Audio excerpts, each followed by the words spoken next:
Welcome to my channel, where today we are being a dumbass and trying to fix a Mini Cooper that is worth way more than I bargained for and costs way too much to fix. I'll give you a quick rundown. I'm Dakota, and I'll just show you my two cars and like kind of introduce you to the channel because it's like the first real video I'm doing on this. But basically, I already did a bunch of work on it, so it's not going to be like a start to finish video, but you'll at least get to see the finished product. So this is my 2005 Scion XV Sport manual hydro clutch, everything under the sun, and it's wide bodied as you can see.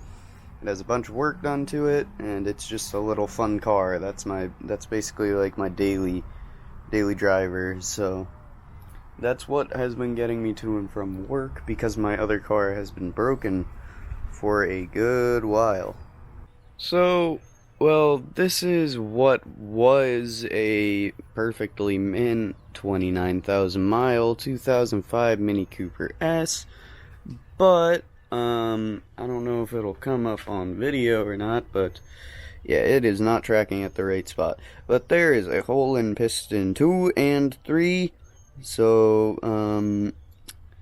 yeah, she needs a lot of work, so I'll just do a quick rundown on what I have done to the car. So, I have a CatCam Sport Cam, which is a very low B, like very high output camshaft. It works with the stock springs, everything. It makes the car have a really nice grumble when it does run. I'll do a little video, like right there. And that's how it sounds idling. And basically, I did a few other things, seeing as how I did bigger injectors and just a few small miscellaneous things. Like I have a really nice header right here going down to a downpipe, and I'm planning on deleting the O2 sensors and getting an actual proper tune for it when it's done, because for that camshaft and the pistons are going to end up being overboard and taken to a shop. So once all of that is done, it's going to have to be tuned anyway. So we might as well just get a nice good tune for it. So basically what I'm trying to do is take off this radiator support here, this front bumper support, which is actually aluminum on these cars, which is pretty surprising. Like on a regular car, they're just built-in subframe, like full unibody on some cars, but on this car it's easy. The motor will come right out. Like once you get this off and this off, the motor is completely bare in the front, and you can take that supercharger out, intake manifold, water pump is connected to the back of the supercharger on the drive gear that links the two gears together, as it is a root style. So once you get all of that out in the front, it's just smooth sailing, and the whole motor can just come right out. So for right now, I'm just going to pull that front bumper support off, and I'll get right back to you and show you what you need to do to get the radiator off. I know it's not like a how-to video, it's more I want to see fast car go pop pop boom boom, ee, you know, all the fun noises. So right here we have a bolt, another bolt. I don't know why this one's different than the other ones, but it's also a bolt. We got another bolt and another bolt. And then on the other side, we also have another bolt and another bolt. Now that we're at this point where all of the bolts are off on this actual, radiator support, I've never seen that car before. Anyway, though, we can finally just pull it off. It's really light on this. So now to get this front radiator support off, all we gotta do is take these two brackets out. The front I can't think of English, but they basically support the front bumper support at the very bottom, and these just have two very small bolts underneath. They're right here, and you just take them out, and they take a little bit of force, and there's a little cap that sometimes pops out. You just pop it right back in. But you got to take these out first, you pop them out, and then there is a freaking radiator hose, the upper radiator hose, you just pop that off, and it's already bled everything. Most of it's out and properly stored in a bucket, which there's oil in it because the piston rings are bad, so I can't reuse, you know, my like $50 of BMW European grade coolant. But, you know, so when you're working with these mini poopers, you're gonna want one of these, which is basically a tension removal tool, which you could buy off of Amazon for like $50 or so, and it just kind of slides right in.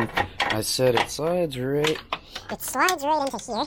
It slides right into here, and you put it down, and there's a little channel right there on the bottom side of that bracket, and you could literally just pull it back, and it'll relieve that tension. There's a little hole right there. I don't know if you can see it on the back side of that tensioner when I pull it out. And you just kind of put an Allen key right in there, and it relieves the tension off of the belt, and you can take the belt out a lot easier. So, with this car, with what I did, I have an aftermarket belt, so it's a bit tighter, and an aftermarket tensioner, because I have a 15% Alta pulley, which I will say I'm planning on doing a 20% reduction. Let's blow this thing to smithereens. So I ended up actually having to take these off, and I also ended up losing a bolt. One of these is somewhere around here because, you know, the pressure kind of shot it out. I was expecting to catch it, and that covered me and my face in just Freon and all sorts of nasty stuff. Give me 1 second. Okay. Anyway, yeah, it covered me in Freon, like all of the good jazz. So, the radiator support is out, but this car went over a curb at one point in its past life before I got it. And I know that's not like the root of all of the issues, but the bottom of this radiator support is foobarred. I will tackle that with zip ties because the top is completely mint, so I don't care that much. But for right now, I just gotta find a bolt that'll fit onto that radiator, and, well, the condenser, and then, yeah. After I find a bolt that'll fit that, we'll be all good, and I will continue ripping this apart. Okay, so I found one that actually, like, low-key fits better than the stock one. I don't know why the camera isn't focusing, but I know you can still see it. There we go. Okay, so I found one that fits. It's not this one. This one's stock, but it still doesn't, like, fit correctly. The one that fits correctly is the one that I found, but it's just slightly too long. So, you know what that means. We gotta break out the grinder. We gotta break out the grinder. We gotta break out the Grinder. I don't even know if it's plugged in. But yeah, this sketchy ass thing in the middle of like a million wires is what we're gonna use to fix this issue.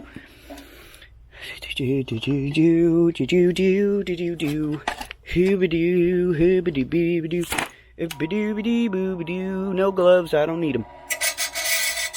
Speed! Yeah!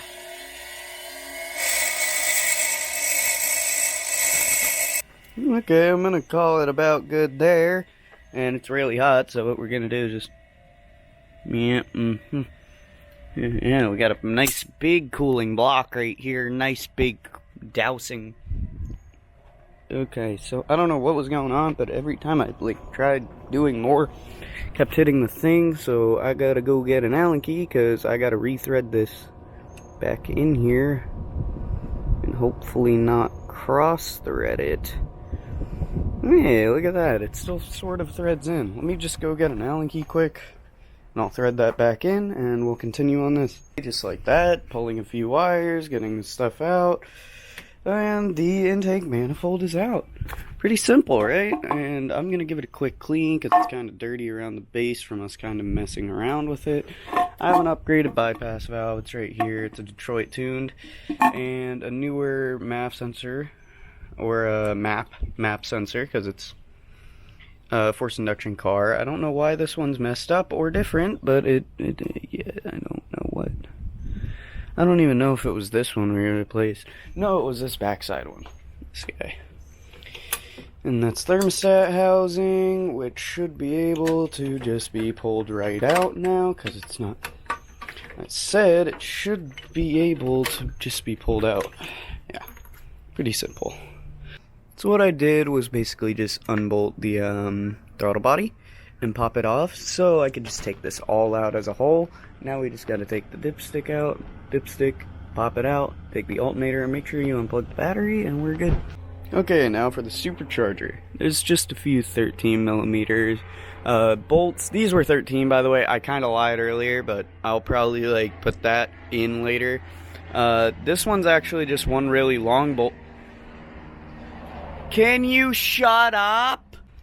As I was trying to say, 10mm, 10mm, 10mm, you gotta pull the alternator before you can pull the supercharger. And to pull the supercharger, you have to pull the belt tensioner off. So that's what I'm trying to do now, but the bolt is super tight, so I actually ended up bending this just from trying to torque it out. Let's see if I can get it again. Yep, there we go. One hand. Just like that.